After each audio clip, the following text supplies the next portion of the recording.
Sana may gasolina itong motor. Let's go. Oh, wow, amazing. Hindi ko akala, hindi ganito pala makapag-gano'n ng 400cc ng motor. I can't believe it. Let's go to outer space. Let's go to outer space. Ano ka rocket, rocket engine. Oh ha? Tingnan mo yung manobra ng motor na ito. Manageable na manageable ko pa eh. Kahit ano po, may ka-ano ng motor na to. Yun nga lang oh. Ingat-ingat tayo sa mga naayos ko yung side mirror eh.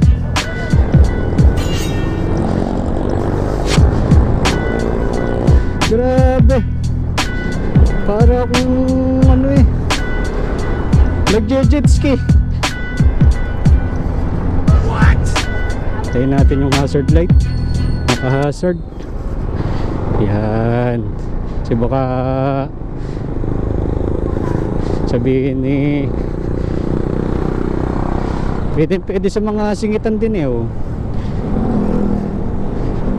Sana may gasolina itong motor.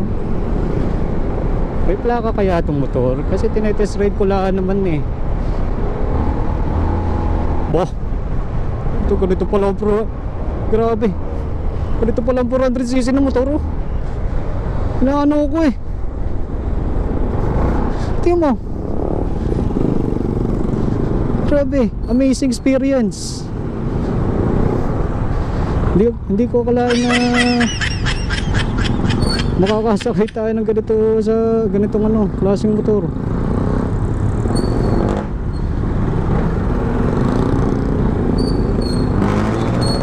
Ay, yun na. Kung ginamit ko yung puting yun, medyo mas challenging kasi yun, kasi malaki yun. Pero 400cc din siya. Ang variant, tatlo kasi yung Sontes na nandun, itong Sontes M, isang Sontes na yung puti, tsaka yung Sontes na puti na medyo medium yung size. So naipakita ko na kanina sa video yung ano, yung nadat na natin Sontes na nasa harapan ng ano, Bristol Motorcycle Shop.